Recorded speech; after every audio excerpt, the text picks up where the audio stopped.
Hello friends, क्या हर blood pressure के patients को खून पतला करने की दवा की ज़रूरत है? क्या इसमें उनको कोई फ़ायदा है? कई बार आपने प्रिस्क्रिप्शंस वगैरह देखे होंगे या कई बार ये डिस्कशन का भी इशू होता है। लोगों को सिंगल एंटीप्लेटलेट यानी खून पतला करने की दवा बहुत जल्दी चालू कर दी जाती है। सिर्फ आइसोलेटेड हाइपरटेंशन वाले पेशेंट्स में भी बहुत बार इसको चालू कर दिया जाता है। क्या अपने आप में ये सही प्रैक्टिस है? क्या इसके लिए एविडेंस है? और क्या ब्लड थिनर्स लेने से ब्लड प्रेशर वाले पेशेंट्स को सिग्निफिकेंट कुछ फ़ायदा होगा? लॉन्ग टर्म क्या ये हार्ट अटैक या लकवे होने के चांसेस में कुछ सिग्निफिकेंट फ़ायदा करेगा यदि किसी को अगर आइसोलेटेड हाइपरटेंशन का प्रॉब्लम है? तो आज इस पॉडकास्ट इशू को बात करेंगे, क्योंकि काफ़ी बार ऐसा होता है कि जब कभी पेशेंट को अगर हाइपरटेंशन डायग्नोज होता है, डॉक्टर्स को साथ में ब्लड थिनर्स भी चालू कर देते हैं, जिसका बहुत ज़्यादा कोई एविडेंस नहीं है। तो आज डिस्कस करेंगे कि ये कितना सही है, कितना गलत। टॉपिक पर जाने से पहले जो लोग हमारे चैनल पर नए हैं उन्हें रिक्वेस्ट करूँगा कि चैनल को सब्सक्राइब करें, वीडियोस को लाइक करें, शेयर करें, फॉलो करें, कमेंट करें, पूरा देखें। यूजली अगर किसी व्यक्ति को ब्लड क्लॉट होने का चांस ज़्यादा है, यानी हाइपरटेंशन के साथ दूसरे रिस्क फैक्टर्स हैं, जैसे कि एट्रियल फिब्रिलेशन है, पहले के ब्लॉकेजेस है, पहले के हार्ट अटैक की हिस्ट्री, पहले के हार्ट के वाल्व का प्रॉब्लम है, वैसे लोग को उस पर्टिकुलर रीज़न के लिए ब्लड थिनिंग मेडिसिन की ज़रूरत है।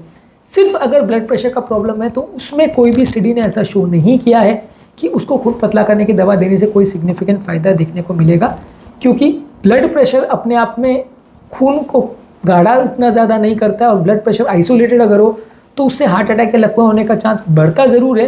लेकिन इस तरह के पेशेंट्स में यदि आप पहले से उनको ब्लड थिनर्स देते हो तो इसमें कोई लॉन्ग टर्म फ़ायदा नहीं मिलता है।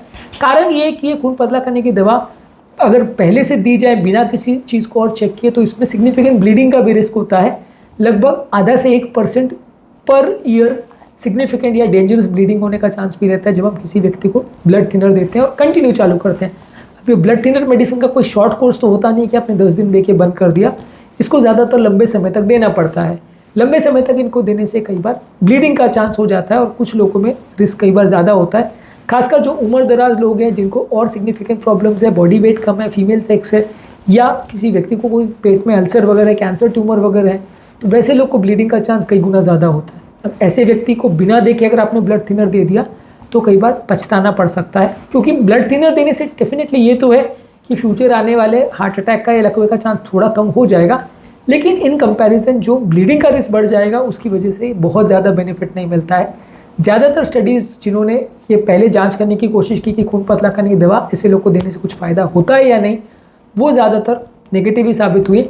इसको एक तरह से प्राइमरी प्रोफिलैक्सिस बोल सकते हैं कि हार्ट अटैक आने से पहले हम खून पतला करने की दवा दे रहे हैं ताकि हार्ट अटैक ना हो या लकवा ना हो। उसके लिए प्राइमरी प्रोफिलैक्सिस में ब्लड थिनर ज़्यादातर केस में मना ही किया जाता है, क्योंकि फ़ायदा नहीं होता है। हार्ट अटैक आने के बाद या ब्लॉकेज डिटेक्ट होने के बाद या ऑलरेडी अगर पेशेंट को तकलीफ हो चुकी है उसके बाद अगर आप ब्लड थिनर दे रहे हो तो जस्टिफाइड है, क्योंकि उसमें पेशेंट को फ़ायदा होने के चांस ज़्यादा है। Patient already high risk category में है तो उसको खून पतला करने की दवा से फ़ायदा ज़्यादा होगा। लेकिन अगर किसी व्यक्ति को ऑलरेडी हार्ट अटैक नहीं आया है और हार्ट अटैक से आप बचना ही खाली चाह रहे हो, यही आपका पर्पज़ है, तो वहाँ ब्लड थिनिंग मेडिसिन का उतना ज़्यादा रोल नहीं है। इवन सिंगल ब्लड थिनर भी देने का उतना ज़्यादा रोल नहीं है। हाँ, कोलेस्ट्रॉल कम करने वाली दवा स्टैटिन्स देने से कुछ फ़ायदा ज़रूर डॉक्यूमेंट हुआ है, खासकर उन लोग को जिनको और रिस्क फैक्टर्स भी हैं, खासकर उन लोग को जिनको हार्ट अटैक आने का या ब्लॉकेज वगैरह होने का सिग्निफिकेंट अंदेशा है, कोलेस्ट्रॉल वगैरह ज़्यादा है, तो वैसे लोग को कोलेस्ट्रॉल की मेडिसिन देने से डेफिनेटली थोड़ा बहुत फ़ायदा है। लेकिन उनको आइसोलेटेड अगर ब्लड प्रेशर का प्रॉब्लम है तो उसके लिए आप खून पतला करने की दवा दोगे तो उसमें नुकसान के चांसेस ज़्यादा है, फ़ायदा कम होगा। यदि किसी व्यक्ति को ऑलरेडी कुछ हाइपरटेंसिव कॉम्प्लिकेशन हो चुका है, कि ऑलरेडी हार्ट डायलेट हो चुका है, हार्ट फेलियर में जा चुका है, किडनी फेल हो चुकी है, या पहले का लकवे का वगैरह अटैक आ चुका है, जिसकी वजह से काफ़ी चांसेस है कि उनको दोबारा प्रॉब्लम हो सकती है, तो वहाँ पे आप जस्टिफाइड है उनको ये दवा एक्स्ट्रा देने में, खून पतला करने की दवा देने में। अदरवाइज़ ये उतना ज़्यादा सही नहीं है।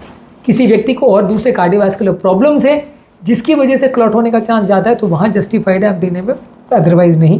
किसी व्यक्ति को साथ में डायबिटीज़ है तो डायबिटीज़ हाइपरटेंशन दोनों अपने आप में अगर साथ में मिल जाते हैं तो क्लॉट होने का चांस कई बार बढ़ जाता है, तो वैसे में कंसिडर कर सकते हो। लेकिन आइसोलेटेड डायबिटीज़ और हाइपरटेंशन भी अपने आप में हर पेशेंट में जस्टिफाई नहीं करते कि आप पेशेंट को सबको खून पतला करने का दवा दो। हाँ, जो लोग ज़्यादा रिस्क हैं क्लॉटिंग का, जिनको और कंपेरेटिवली ब्लीडिंग रिस्क कम है, वहाँ पे आप दे सकते हो। पर इसमें भी आपको हर केस में इंडिविजुअल रिस्क असेसमेंट करना पड़ेगा। किसी पर्टिकुलर व्यक्ति में खून पतला करने की दवा से क्लॉटिंग में बचाव का कितना चांसेस है और दवा देने से ब्लीडिंग होने का कितना चांस है, ये सारी चीज़ों को आपको असेस करना पड़ेगा और उसके बेसिस पे आप डिसाइड कर सकते हो कि ये दवा से उसको फ़ायदा होगा या नहीं होगा, दवा देनी चाहिए या नहीं देनी चाहिए। बिना देखे बिना सोचे अगर सिर्फ ब्लड प्रेशर डायग्नोज हुआ और आप हर व्यक्ति को अगर खून पतला करने की दवा देना चालू करोगे तो इससे उतना ज़्यादा फ़ायदा नहीं होगा, उल्टा नुकसान होगा, उल्टा कई बार प्रॉब्लम्स होने का चांस या खतरा होने का चांस बढ़ सकता है। तो आपको अगर अगली बार अगर हाइपरटेंशन है और यदि आपके डॉक्टर आपको ब्लड थिनिंग मेडिकेशन देते हैं तो आप अगली बार उनसे सवाल कर सकते हैं कि क्या ये ज़रूरी है, क्या इससे फ़ायदा होगा, क्या लंबे समय तक इसको लेने से मेरा हार्ट अटैक के लकवा होने का चांस कम होगा, क्या रिस्क है, क्या बेनिफिट है। आप इसको प्रॉपरली अगर डिस्कस करके दवा को मैनेज करेंगे तो ज़्यादा सेफ रहेगा, आपके लिए ज़्यादा अच्छा रहेगा। ब्लाइंडली यदि आप सिर्फ डॉक्टर्स की बात मान के बिना सोचे बिना समझे यदि मेडिसिन लेते हैं तो ये बहुत अच्छी प्रैक्टिस नहीं है और इसमें कई बार नुकसान होने का भी चांस हो सकता है। आज के टॉपिक में हमने बात करी कि क्या हाइपरटेंशन या हाई ब्लड प्रेशर वाले पेशेंट्स को ब्लड थिनिंग मेडिसिन लेने से कुछ सिग्निफिकेंट फ़ायदा होगा या नहीं। उम्मीद करूँगा कि आज के टॉपिक में कुछ नई बातें जानने को मिली होगी। इसके अलावा हाई ब्लड प्रेशर वाले पेशेंट को स्टैटिन्स लेने से फ़ायदा होगा या नहीं, इस पर हमने अलग वीडियो किया है। कौन सी मेडिसिन उनको सिलेक्ट की जाती है इस पर ऑलरेडी हमने अलग वीडियो किया जो कि आप मेरे चैनल पर देख सकते हैं। जो लोग हमारे चैनल पर नए टॉपिक एंड करने से पहले उन्हें रिक्वेस्ट करूँगा कि चैनल को सब्सक्राइब करें, वीडियोज़ को लाइक करें, शेयर करें, फॉलो करें, कमेंट करें पूरा।